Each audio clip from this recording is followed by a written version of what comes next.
हर हर महादेव। हमारे चैनल पे आप सभी का बट सावित्री की अमावस्या के दिन ब्रह्मा जी के मुख से प्रकट हुआ है। सौभाग्यवती नारियां अखंड सौभाग्य के लिए बट सावित्री का व्रत आप लोग करते होंगे, कई लोग अखंड सौभाग्य के लिए करेंगे, क्योंकि इस बट के पेड़ के नीचे भगवान विष्णु शंकर जी से विनती करे थे वर के लिए, इसलिए अखंड सौभाग्य का देने वाला, जिसका प्रॉपर्टी का झगड़ा चल रहा हो, अदालत में कोई केस चल रहा हो, किसी भी चीज का केस, अदालत में अगर किसी भी चीज की अगर केस चल रहा है तो बड़ के पत्ते के ऊपर बालू मिट्टी का शिवलिंग बना, बालू रेत का, बड़ के पेड़ के नीचे ही उसकी पूजन करें, उस पे 3 चम्मच दही चढ़ा दें, अपनी मनोकामना कर कर दही चढ़ाकर उस दही को चम्मच में वापस लेकर शंकर जी की पूजन कर कर उसको विसर्जन करें। वो दही जो लेकर आए, जब अदालत कार्रवाई हो और आप केस के लिए अदालत में जाएं, उसको चंदन में मिलाकर तिलक कर कर जाइए, आपका काम विजय प्राप्त होगी, काम फतेह हो जाएगा। बटकेश्वर महादेव का स्मरण करने से कार्य की सिद्धि होगी। जिस बच्चे का एग्जाम में पास नहीं हो रहा हो, अच्छे नंबर नहीं आ रहे हो, वो भी इस दही का तिलक लगाकर जा सकता। बटकेश्वर ऐसे भगवान शिव विराजमान हैं। 16 श्रृंगार में नारी के हाथ की चूड़ी का कलर अलग हो सकता है, चूड़ी की डिजाइन अलग हो सकती है, चूड़ी अलग हो सकती है, चूड़ी महंगी सस्ती हो सकती है, मंगलसूत्र की कीमत ऊंची नीची हो सकती है, पांव की बिछुड़ी की कीमत ऊंची नीची हो सकती है, कान के कुंडल की कीमत ऊंची नीची हो सकती है। तुम्हारे शरीर पर जितने जितने 16 श्रृंगार हैं उसकी कीमत ऊंची नीची हो सकती है। केवल मंगलसूत्र की डिजाइन बदल सकती है, नाक की लौंग की डिजाइन बदल सकती है, कान के बुंदे की डिजाइन बदल सकती है, हाथ की चूड़ी की डिजाइन बदल सकती है, पांव की पायल की डिजाइन बदल सकती है। केवल नारी के 16 श्रृंगार में एक श्रृंगार ऐसा है जिसकी कीमत जो पहले थी वही कीमत आज तक है और उसकी डिजाइन आज तक नहीं बदली। वो मांग का सिंदूर है, एक जैसी डिजाइन है और एक जैसी कीमत है।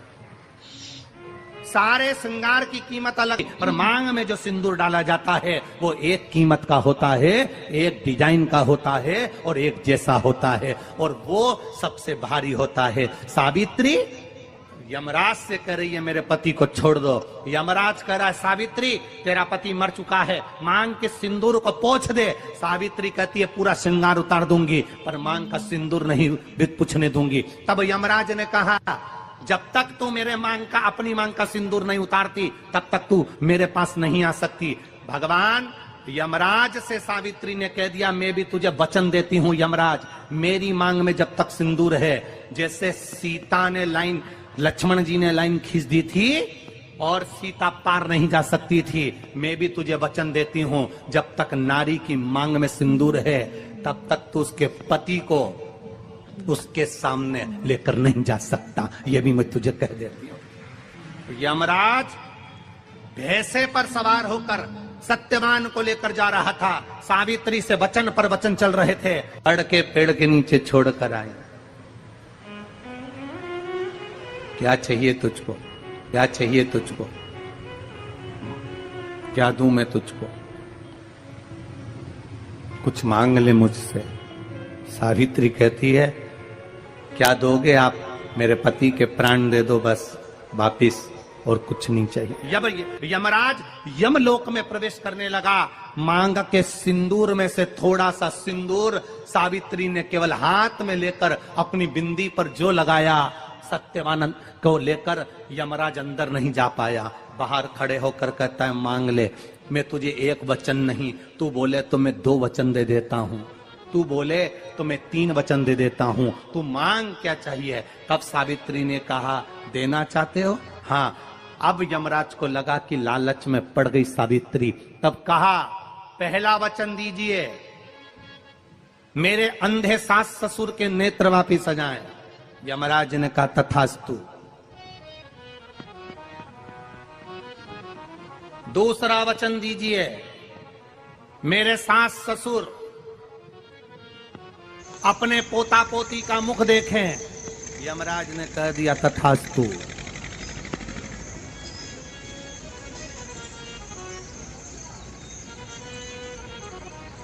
जाओ। यमराज जाने लगे, फिर आग जलने लगी। कहने लगे अब मैं अंदर क्यों नहीं जा पा रहा हूं। सावित्री कहती है तुमने वर दिया है मेरे सास ससुर पोता पोती का मुख देखें, उनके बेटे को तुम ले जाओगे तो पोता पोती कहां से होगा। छोड़कर जाओ। लेकर आ गए। कर्जा मुक्ति के लिए सारे वृक्षों में अगर कोई श्रेष्ठ वृक्ष माना गया है तो वो बट का वृक्ष माना गया महाराज। इसलिए प्रशासनिक कार्य के लिए, मानसिक टेंशन में, परेशानियों में बटकेश्वर महादेव का स्मरण किया जाए। और यदि निवेदन करूंगा बहुत ज़्यादा, यदि आपको कर्जा हो गया है, बहुत ज़्यादा कर्जा हो गया और वो कर्जा चूक ही नहीं रहा, तो थोड़े दिन बड़ के पेड़ के नीचे आप बटकेश्वर महादेव के लिए 1 लोटा पानी, उसमें थोड़ा सा पिसा हुआ चावल पीस के गला लेना चावल को और पीस लेना, पीस के उस पानी में मिला लेना और मिलाकर उसमें थोड़ी सी हल्दी पिसी हुई डालकर बटकेश्वर महादेव के नाम से बड़ के पेड़ के नीचे अपनी कामना कर कर जो कर्जा हुआ है उस कर्जे का भान देते हुए, स्मरण देते हुए छोड़ दे। महाराज 2 या 3 सोमवार एक ही जगह पर करना।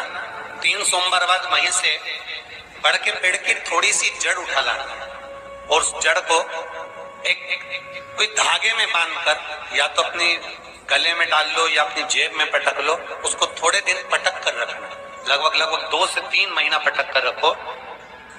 वो जड़ जैसे बड़ का पेड़ विस्तार होता है, पानी गिरे ना गिरे, जल वृष्टि हो ना हो, गर्मी पड़े ना पड़े, उसको कोई फर्क नहीं पड़ता। बड़ का वृक्ष आप रूप फैलता जाता, उसकी जड़ें अपने आप प्रबल होती है।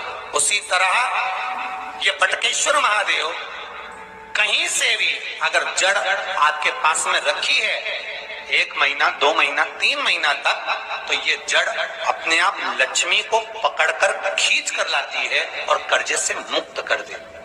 बटकेश्वर महादेव महीने में 1 बार पानी के लोटे में, जल के पात्र में थोड़ा सा दूध डालकर, 5 काली मिर्ची डालकर शंकर को समर्पित करते रहो तो जिंदगी में कभी घर के अंदर कोई बड़ी बीमारी प्रवेश नहीं कर सकती, कभी जिंदगी में नहीं आ सकती। घर में लड़ाई चल रही है, क्रोध हो रहा है, विवाद हो रहा है, आपस में परिवार टूट रहा है, विवाद हो रहा है, पति पत्नी में झगड़ा हो रहा है, अदालत तक बात पहुंच गई, तलाक तक बात पहुंच गई, तो भी अगर एक श्रीफल को लेकर घर में घुमाकर उस पे लच्छा लपेटकर तुमरुका जी का नाम लेकर जिस पति पत्नी में झगड़ा और उसके नाम का मोली लच्छा जानते हो, मोली जो हाथ में बांधते हैं, नाड़ा, उसको लपेट कर अगर शंकर जी के मंदिर में ले जाकर उसको समर्पित कर दिया जाए तुमरुका जी के नाम से, तो पति और पत्नी में बैर होना समाप्त हो जाता है, दोनों में प्रेम बढ़ जाता है। तलाक की भी बात चल रही हो तो दोनों में प्रेम हो जाता है। हर हर महादेव। हमारे चैनल पे आप सभी का स्वागत है।